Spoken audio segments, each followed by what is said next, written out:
Before we launch into amino acid metabolism, I just want to get everyone on the same page when we're discussing amino acids and the amino acid pool. First, there's two terms we've been using, ketogenic and glucogenic amino acids. So keep in mind that ketogenic amino acids are going to be metabolized to acetyl-CoA. If we remember from the TCA cycle, acetyl-CoA units are fully oxidized and do not contribute to excess carbon used for glucose production. That's in contrast to glucogenic amino acids, which are metabolized to intermediates of the TCA cycle, and we've seen these being used in the process of gluconeogenesis. The second two terms are essential and non-essential amino acids. So essential amino acids are those that are required in the diet. These are amino acids that we can't synthesize in the body. And in contrast, non-essential amino acids can be synthesized through processes in the body.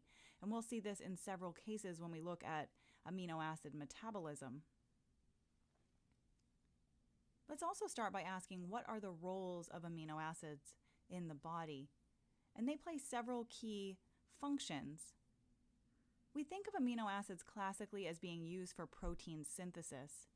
And this is an ongoing cycle between protein synthesis and protein degradation.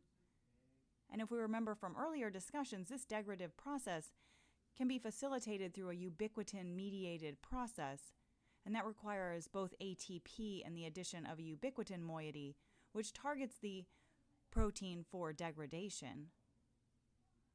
But in addition to this, we also use amino acids as a substrate for nitrogen-containing compounds. And we'll see that these nitrogen-containing compounds are lots of neurotransmitters as well as are nucleotides. We've also seen that the carbons from amino acids can be used as a substrate for both fatty acid synthesis and gluconeogenesis. What we haven't discussed is the disposal and metabolism of our amino group.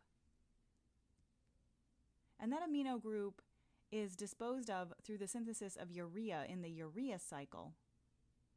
So we'll also talk about that this week.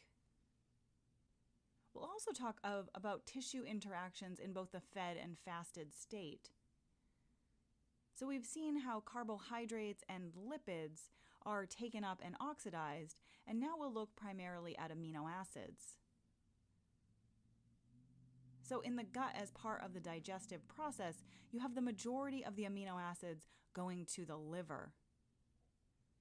And within the liver, what we'll see will happen is these are broken up into their carbon and nitrogen containing compounds, with the carbon units being used for synthesis of fatty acids or glucose, and the nitrogen being disposed of in the urea cycle. You'll also notice two primary amino acids in circulation, that is alanine and glutamine. And these are going to be our primary non-toxic nitrogen carriers in the body. The other class of amino acids we'll talk about are the metabolism of branched chain amino acids.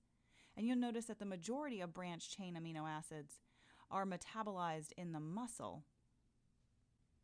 So in the fasted state, we still have circulating amino acids. Again, these are predominantly alanine and glutamine, and these are coming again from skeletal muscle through cortisol-mediated protein catabolism.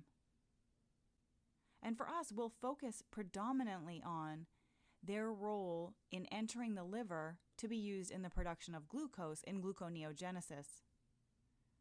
And we'll also now look at how that amino group is incorporated into the synthesis of urea. So finally, I want to remind everyone of the alanine glucose cycle.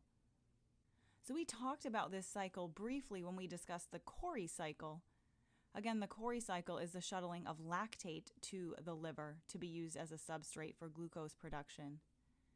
And here we see alanine being shuttled from the skeletal muscle to the liver, where alanine is transaminated to pyruvate. We'll see the amino group entering the urea cycle and the remaining carbon being used for glucose.